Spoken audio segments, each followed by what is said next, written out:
এই বিজেপি আসার পরে কিছু ব্যক্তি তারা ঘোলা জলে মাছ ধরতে বেরিয়েছে। কিছু সমাজ বিরোধী আছে, তারা ঘোলা জলে মাছ ধরতে বেরিয়েছে। কারণ আমি একটা জিনিস আপনাকে বলছি, গোরক্ষক বলে একটা দল বেরিয়েছে। অ্যাকচুয়ালি এটা গোরক্ষক নয়, ও ধরে গরু চোর বললেও অসুবিধা হবে না।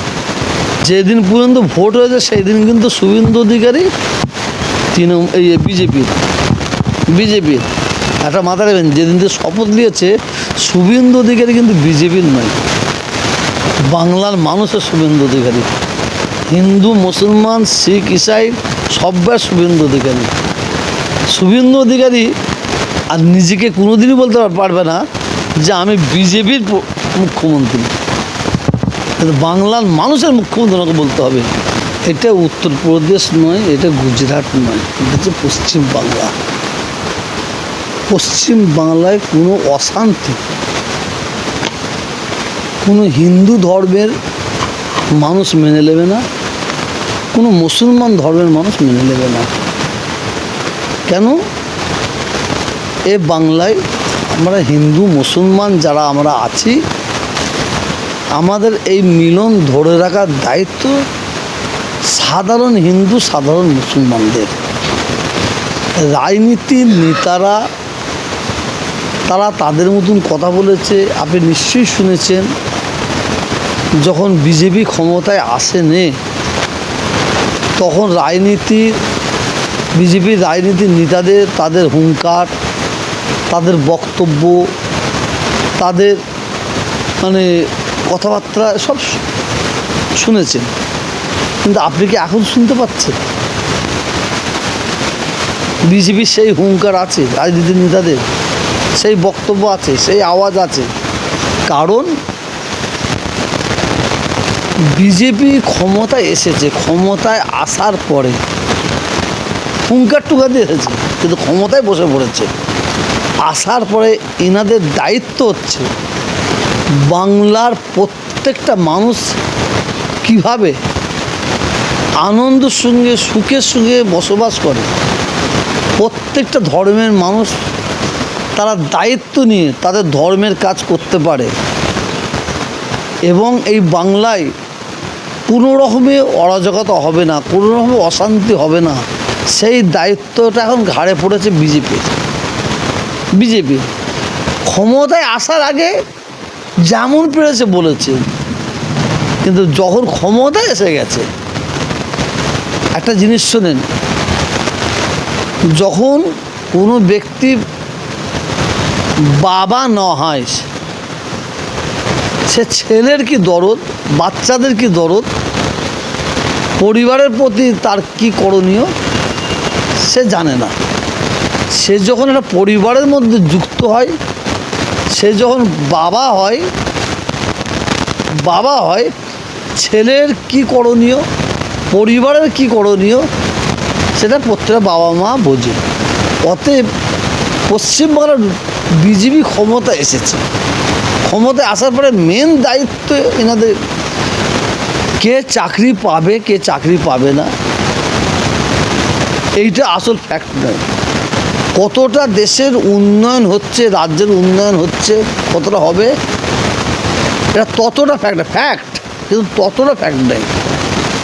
সবচেয়ে বড় ফ্যাক্ট হচ্ছে বাংলার মানুষ তাদের নিরাপত্তা আছে না নাই, তারা শান্তিতে আছে না নাই, যে হিন্দু মুসলমানদের মধ্যে যে মিলনটা আছে না নাই। কারণ এই বিজেপি আসার পরে কিছু ব্যক্তি তারা ঘোলা জলে মাছ ধরতে বেরিয়েছে। কিছু সমাজ বিরোধী আছে, তারা ঘোলা জলে মাছ ধরতে বেরিয়েছে। কারণ আমি একটা জিনিস আপনাকে বলছি, গোরক্ষক বলে একটা দল বেরিয়েছে। অ্যাকচুয়ালি এটা গোরক্ষক নয়, ও ধরে গরু চোর বললেও অসুবিধা হবে না, গরু চোর বললেও অসুবিধা হবে না। কারণ দেখবেন গরুর ব্যবসা যারা করছে তাদের ইনলিগাল করছে না, লিগাল করছে, কাগজপত্র হাতে নিয়ে লিগাল করছে গরু ব্যবসা যারা করে।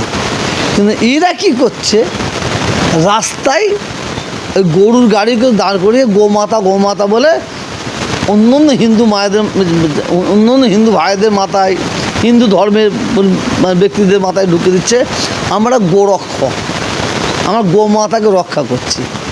কিন্তু আদৌ কি তাই? ওরা করছে কি, লরি থেকে গরুগুলো নামিয়ে নিয়ে সাইড করছে, সাইড করে নিয়ে এই লরি ফেরে চলে গেল, ওই গরুগুলোকে ওরা আবার বিক্রি করছে, ওরা বিক্রি করে ওরা অর্থ উপার্জন করছে, মানে সুযোগ সন্ধানী। অর্থাৎ বাঙালি হিন্দু, বাঙালি মুসলিম। আমি এই বিজেপি ক্ষমতায় আসার পরে বাঙালি হিন্দু, বাঙালি মুসলিমদের মধ্যে কোনো দোকান ভাঙা হয়েছে, এই হয়েছে, এই হয়েছে, খুব একটা বেশি দেখতে পাইনি। যা করছে বেশিরভাগই অবাঙালি করছে, এটা আমরা লক্ষ্য করে দেখছি। কিছু অসৎ অবাঙালি আছে, তারা অন্য রাজ্য থেকে এই রাজ্যে এসে তারা ব্যবসা করে, তারা ভারতীয় কিন্তু অন্য রাজ্য থেকে এই রাজ্যে এসে তারা ব্যবসা করে। তারা করেছে কি, সুযোগে সদ্ব্যবহার করছে। এটা এমনভাবে করছে হিন্দুরা করছে এটা আওয়াজ, কিন্তু কারা কোন হিন্দুরা করছে এটা বাংলার মানুষ, বিশেষ করে বাংলার হিন্দুরা, বাংলার মুসলিমরা এখন বুঝতে পারছে। আমার হিন্দু মা বোন ভাইয়েরা তারা বুঝতে পারছে যে কিছু অসৎ চরিত্র, সব বলবো না, আমি সব অবাঙালিকে বলবো না, কিছু অসৎ চরিত্র অবাঙালি তারা বিভিন্ন জায়গায় একটা অশান্তি করে বাংলার একটা বদনাম করার একটা চক্রান্ত করছে। এইটুকু এই সরকার এসেছে, সুন্দর পদক্ষেপ নিয়েছে। বিজেপি যেদিন রেজাল্ট আউট হয়, বিজেপি জিতলো, সে রেজাল্ট আউট থেকে মানে বিজেপির যে নেতাগুলো এত সুন্দর সুন্দর পদক্ষেপ নিয়েছে, এটা আমি বলবো এটা চিরস্মরণীয় হয়ে থাকবে বলে মনে করি। এমন কিছু দেখা গেছে যেখানে এক জায়গার নাম বদলে দেওয়া হয়েছে, বারাসাতের মসজিদের নাম, মসজিদের যে নামটা ছিল বদলে দেওয়া আছে, ওটা বড় কিছু এরা করেছে, তো আবার ফিরে আসবে, চিন্তা করতে হবে না, আশা করি ফিরে আসবে। ওই জায়গায় যে নাম ছিল সেই নামই থাকবে।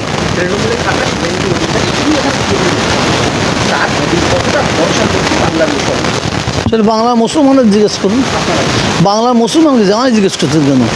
আমি ভরসা করব, আমি আশা করব, মানে পশ্চিমবাংলার যিনি আমাদের নতুন মুখ্যমন্ত্রী শুভেন্দু অধিকারী, ওনার কাছে একটাই আশা করব যে এই পশ্চিমবাংলার যত মুখ্যমন্ত্রী হয়েছে, যেভাবে উন্নয়ন করেছে, যেভাবে কাজ করেছে, যেভাবে সাম্প্রতিক বাতাবরণ ছড়িয়েছে, উনি অন্তত বাংলার মানুষের জন্য 1 নম্বরে থাকবে বলে মনে করি বলতে কি ওনাকে সেভাবে কাজ করে প্রমাণ করতে হবে। হ্যাঁ, অবশ্যই, তাহলে জানাবো না। শোনেন, যেদিন পর্যন্ত ভোট হয়েছে সেই দিন কিন্তু শুভেন্দু অধিকারী এই বিজেপির একটা মাথা রাখবেন, যেদিন যে শপথ নিয়েছে শুভেন্দু অধিকারী কিন্তু বিজেপির নয়, বাংলার মানুষের শুভেন্দু অধিকারী। হিন্দু, মুসলমান, শিখ, ইসাই সব্বার শুভেন্দু অধিকারী। আর জ্বলন্ত প্রমাণ উনি শপথ নেবার পরে দিয়েছেন, বলেছিলেন। এই তো, হ্যাঁ, করতে পারে না, উনি করতে পারেন না। উনি বিজেপির নেতা হয়ে যা বলার বলেছে, কিন্তু এখন উনি বলতে পারবেন না, কারণ ওনার দায়িত্ব বিরাট। নতুন সরকারের কাছে দাবি রাখবে, প্রথম দাবি রাখবে বাংলার সম্প্রীতিটাকে অটুট রাখার। তারপর উচ্চশিক্ষায় শিক্ষিত ছেলেমেয়েরা কীভাবে তারা চাকরি পাবে, এবং সংখ্যালঘুদের সব দিক দিয়ে বঞ্চিত করা হয়েছিল। এই সরকার আসার পরে তারা ন্যায় বিচারটা পাবে, যোগ্যতা অনুযায়ী তারা চাকরি পাবে। কেন এর আগে সংখ্যালঘুদের ছেলেমেয়েরা যোগ্যতা থাকা সত্ত্বেও চাকরি পায়নি, কারণ তারা মুসলিম বলে তাদের বঞ্চিত করা হয়েছে। কম্পিটিশনে যদি নামানো হয়, সংখ্যালঘু মুসলিমরা অনেক আগে আছে, কিন্তু পিছিয়ে আছে সংখ্যালঘু বলে।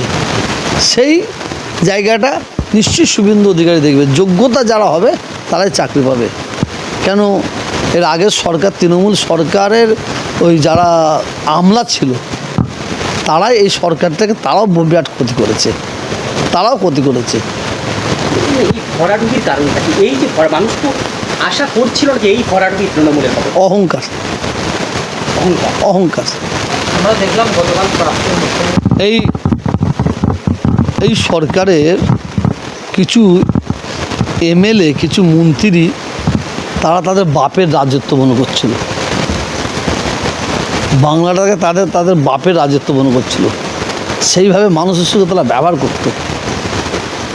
করতো।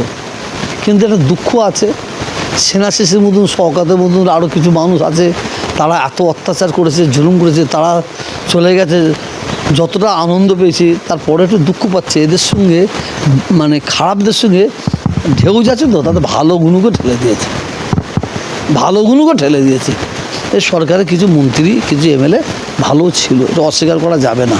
কিন্তু হলে কী হবে, ওই খারাপ গুণকে ঠেলতে ঢেউর মধ্যে এদের ঠেলে দিয়েছে। কিন্তু এই সরকার কিন্তু ভালো আছে। আমরা দেখলাম গতকাল প্রাক্তন মুখ্যমন্ত্রী সেখান থেকে বার্তা দিলেন, মা প্রতিভাম সকলকে নিয়ে ফ্যাসিস্টের বিরুদ্ধে লড়াই করে। এটা কীভাবে? সেটা উনি রাজনীতি করেন, রাজনীতির মন মানসিকতা নিয়ে তিনি বলেছেন, সে জবাবটা অন্য রাজনীতির নেতাদের জিজ্ঞেস করুন, তা জবাব দেবে। আমি ধর্মগুরু হিসেবে বলবো, আমি বাংলার শান্তি চাই, আমি হিন্দু মুসলমানের মিলন চাই।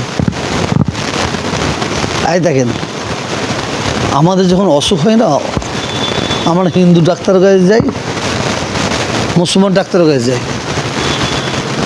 যখন কোনো হিন্দু ভাইয়ের অসুস্থ হয়, তা তখন মুসলমান ডাক্তারের কাছে যাই, হিন্দু ডাক্তারের কাছে যাই। এই আমি বসে আছি, এক্ষুনি কলকাতা থেকে দেখলে একটা ফ্যামিলি, দেখেছেন তো একটা ফ্যামিলি এসেছে, তার পরিবারে মানে কোনো বিষয় নিয়ে, কই তারা তো মুসলমান না, হিন্দু। তো অতএব আমাদের মধ্যে জাত ভেদাভেদ থাকা উচিত নয় বলে মনে করি। আর মমতা ব্যানার্জি যে কথা বলেছে সেটা রাজনীতির কথা, রাজনীতির ভিতরে তার উত্তর দেবে।